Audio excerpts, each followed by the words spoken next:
Chapter 1. Bradley Chalker sat at his desk in the back of the room. Last seat, last row. No one sat at the desk next to him or at the one in front of him. He was an island. If he could have, he would have sat in the closet. Then he could have shut the door so he wouldn't have to listen to Mrs. Ebel. He didn't think she'd mind. She'd probably like it that way too. So would the rest of the class. All in all, he thought everyone would be much happier if he sat in the closet. But unfortunately, his desk didn't fit. "Class," said Mrs. Ebel, "I would like you all to meet Jeff Fishkin. Jeff has moved here from Washington, D.C., which, as you know, is our nation's capital." Bradley looked at the new kid who was standing at the front of the room next to Mrs. Ebel. "Why don't you tell the class a little bit about yourself, Jeff?" urged Mrs. Ebel. The new kid shrugged. "There's no reason to be shy," said Mrs. Ebel.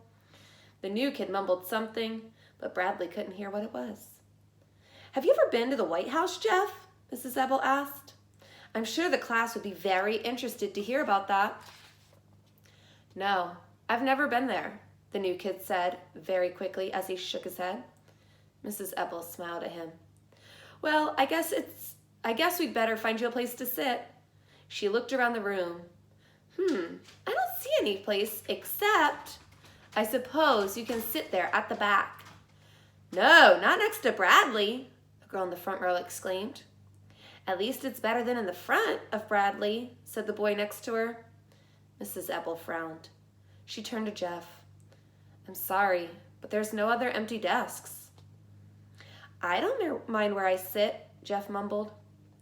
"Well, nobody likes sitting there," said Mrs. Ebel. "That's right," Bradley spoke up. "Nobody likes sitting next to me." He smiled a strange smile. He stretched his mouth so wide it was hard to tell whether it was a smile or a frown.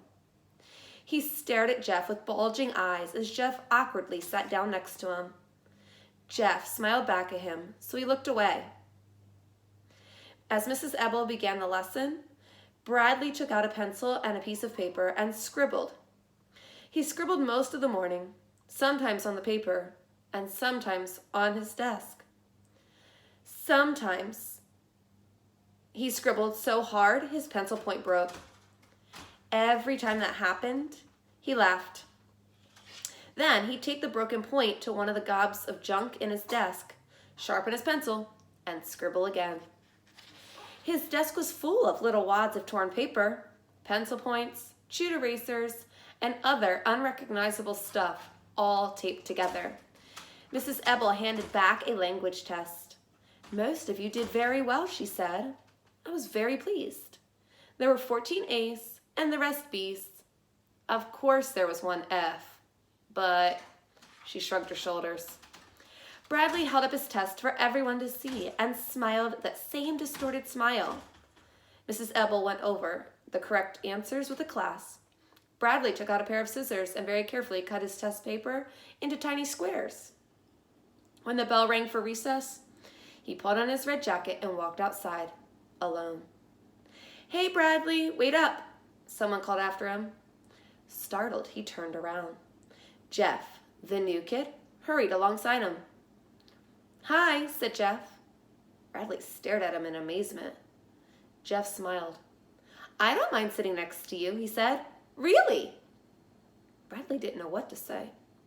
"I have been to the White House," Jeff admitted. "If you want, I'll tell you about it." Bradley thought a moment, then said, "Give me $1 or I'll spit on you." Chapter 2.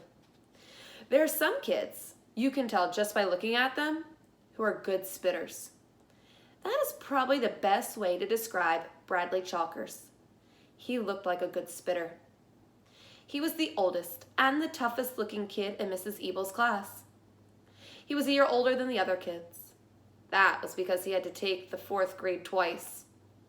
Now he was in 5th grade for the first, but probably not the last time. Jeff stared at him, then gave him $1 and ran away. Bradley laughed to himself, then watched all the other kids have fun. When he returned to class after recess, he was surprised Mrs. Ebel didn't say anything to him. He figured that Jeff would probably tell on him and that he'd have to give the dollar back. He sat at his desk in the back of the room, last seat, last row. He's afraid to tell on me, he decided. He knows if he tells on me, I'll punch him in his face. He laughed to himself. He ate lunch alone, too. As we walked in from lunch, Mrs. Ebel called him to her desk. Who? Me? He asked. He glared at Jeff, who was already sitting down. I didn't do anything. Did you give my note to your mother? Asked Mrs. Ebel. Huh? What note? You never gave me a note. Mrs. Ebel sighed. Yes, I did, Bradley. In fact, I gave you 2 notes because you said the first one was stolen. Oh, that's right, he said. I gave it to her a long time ago. Mrs. Ebel eyed him suspiciously. Bradley, I think it's very important for your mother to come tomorrow. Tomorrow is parent conference day. She can't come, said Bradley. She's sick. You never gave her the note, did you? Call her doctor if you don't believe me. The school has just hired a new counselor, said Mrs. Ebel, and I think it's very important that your mother meet her. Oh, they already met, said Bradley. They go bowling together. I'm trying to help you, Bradley. Call the bowling alley if you don't believe me. Okay, Bradley, said Mrs. Ebel, and she let the matter drop. Bradley returned to his seat, glad that was over. He glanced at Jeff, surprised Jeff hadn't told on him. As he scribbled, he kept thinking about what Jeff had said to him. Hey, Bradley, wait up. Hi. I don't mind sitting next to you. Really. I have been to the White House. If you want, I'll tell you about it. It confused him. He understood it when the other kids were mean to him. It didn't bother him. He simply hated them. As long as he hated them, it didn't matter what they thought of him. That was why he had threatened to spit on Jeff. If he had to hate Jeff before Jeff hated him. But now he was confused. Hey, Bradley, wait up. Hi, I don't mind sitting next to you. Really. The words rolled around in his head and banged against his brain. After school, he followed Jeff out the door. Hey, Jeff, he called. Wait up. Jeff turned and started to run, but Bradley was faster. He caught up to Jeff at the corner of the school building. I don't have any more money, Jeff said nervously. I'll give you $1 if you'll be my friend, said Bradley. He held out the $1 Jeff had given him earlier. Jeff slowly reached out, then grabbed it. Bradley smiled his same twisted smile. Have you ever been to the White House? He asked. Yes, said Jeff. Me too, said Bradley. He turned and ran home.